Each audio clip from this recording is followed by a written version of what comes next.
20वीं century के भारत का एक ऐसा नाम जो सिर्फ एक नेता नहीं, एक जुनून था, एक ऐसा क्रांतिवीर जिसका सपना था पूर्ण स्वराज यानी पूरी आज़ादी। ये कहानी है नेताजी सुभाष चंद्र बोस की। 23 जनवरी 1897 कुत्तक ओडिशा में एक बंगाली परिवार में जन्म लिया एक लड़के ने। उसका नाम था सुभाष चंद्र बोस। बचपन से ही वो अलग था, बहुत मेहनती लेकिन दिल से एक नेशनलिस्ट। उसके पिता जनकनाथ बोस एक फेमस वकील थे, माँ प्रवती बोस एक समाज सेवी। सुभाष ने कलकत्ता प्रेसिडेंसी कॉलेज से ग्रेजुएशन किया और फिर इंग्लैंड जाके कैम्ब्रिज यूनिवर्सिटी में अपनी पढ़ाई पूरी की। 1919 में उसने इंडियन सिविल सर्विस का एग्ज़ाम क्लियर किया, लेकिन सिर्फ 1 साल बाद रिज़ाइन कर दिया क्योंकि उसके लिए अंग्रेज़ों की नौकरी नहीं, उनका विरोध करना ज़्यादा ज़रूरी था।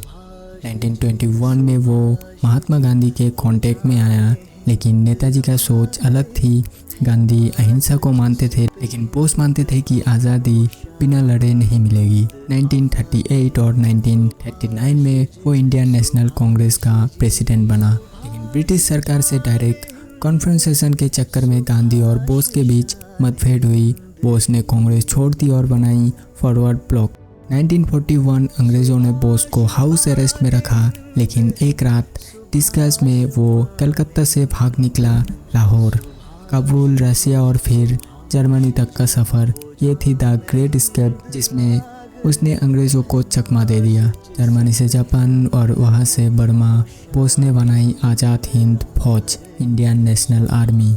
उसका नारा था, तुम मुझे खून दो, मैं तुम्हें आज़ादी दूंगा। 1944 में INA ने ब्रिटिश के खिलाफ नॉर्थ ईस्ट इंडिया में लड़ाई लड़ी।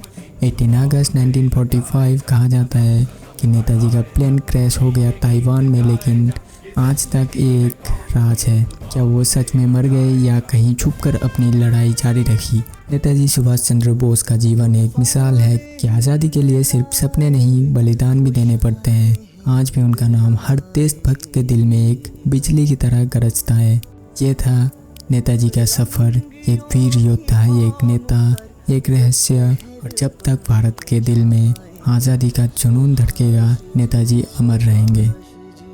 अगर आपको ये वीडियो पसंद आती है तो आप मेरे इस नए चैनल को सपोर्ट कर सकते हैं, एक सब्सक्राइब और एक लाइक करके, और कमेंट में ज़रूर लिखें जय हिंद।